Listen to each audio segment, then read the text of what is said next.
I'm joining you today from Las Vegas, Nevada. Tonight, the third and final presidential debate. We've had two presidential debates so far. We've had the vice presidential debate, each funnier than the last. And we'll talk a little bit more later about what Donald Trump might be able to do tonight, maybe to save this election. It's not looking good, and that's where I want to start. We have all of the latest polling data for you.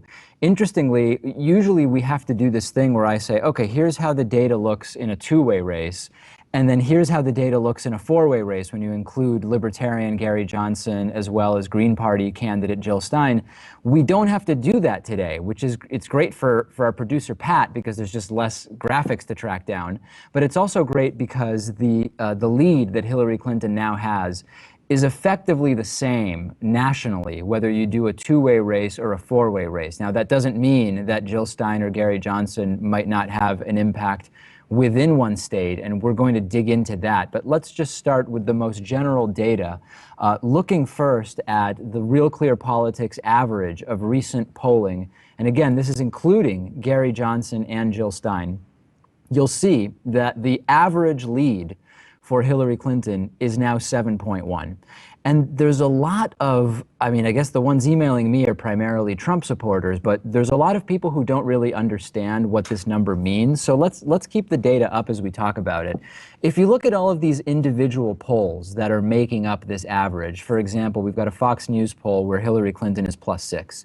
You've got a Bloomberg poll where Hillary Clinton is +9. And then you've got Reuters and CBS News and NBC News. I won't read the list of the 25 recent polls in which Hillary Clinton is leading. The individual poll has its own margin of error, and that margin of error could be as small as 2.5 or 3 points, and some of them it's bigger, could be 5. Maybe some of these have, I'm trying to look here, seems like just under 5 is the largest margin of error. So sometimes people will look at that average spread and they'll say, well, Hillary +7. If on average these polls have a margin of error of about 4 or 5, to be generous, that means that either Hillary is +7 or maybe it's almost a tie, right? If we take away that margin of error, maybe it's Hillary +2.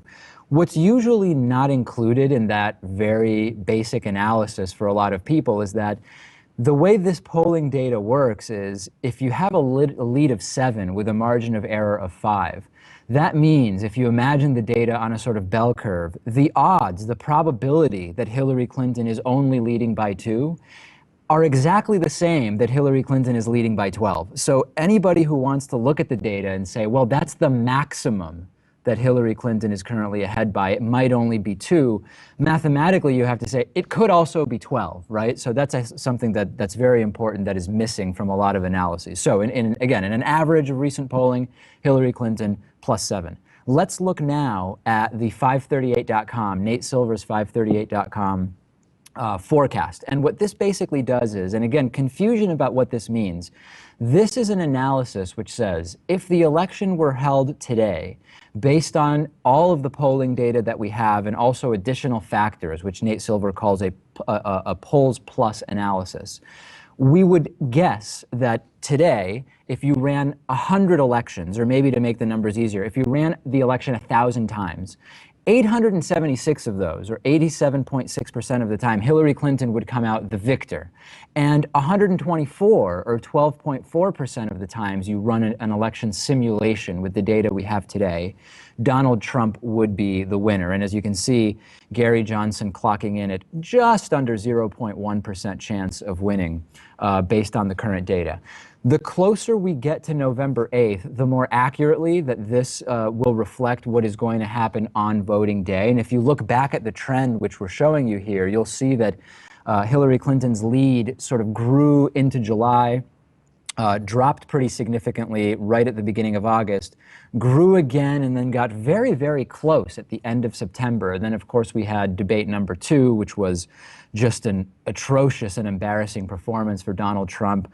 We had 17 different allegations of sexual assault against Donald Trump. You've been following it. You know as well as I do what we've had since then, and the numbers have not been good for Trump then.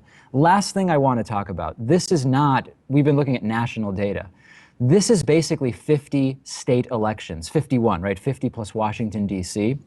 So we have an electoral college where you need to achieve 270 electoral votes to win this election. So we really should do an analysis where we look at the state-by-state polls, put them on a map and say, okay, what are the electoral votes looking like? Let's look at the data from electoral-vote.com from this morning. And as you can see, you don't need much more than a kindergarten comprehension of numbers to know that 339 is a much higher number than 181, which are the respective electoral vote estimates for Clinton and Trump as of right now. This has gone back and forth, but Ohio is now in the tie category. Ohio is worth 18 electoral votes. And, you know, this is whatever opinion you sort of have. The way I suggest doing this is you go to the website 270towin.com and just start filling out scenarios. You can basically assign each state to either of the two candidates, any of the four candidates, if you believe Gary Johnson or Jill Stein will win any states. I don't think so. My map is not going to have them winning any states. And you'll very quickly see that the scenarios that have Donald Trump reaching 270 electoral votes, they're not what I would call likely scenarios, right? I mean, you need to give Trump Ohio and Florida. And I mentioned that Donald Trump has already pulled out of Virginia. They've pulled resources out of Virginia, down 9 there now. And they're basically saying, we're just not going to get Virginia, historically a state that can go red, can go blue. North Carolina is in the leaning towards Hillary category. And you can say whatever you want about making America great again or how good it was or will be or whatever under Donald Trump. The slogans don't really matter when you look at the map and you see that unless Donald Trump is able to do way better than Mitt Romney did, there's just no way that he can possibly win. And it's just numbers. That's really it. October 19th, 3 weeks minus 1 day before the election. What can Donald Trump do tonight to change this race in a serious way? Or is it at this point just a matter of Hillary Clinton messing up some major new scandal? That's what I want to get to next.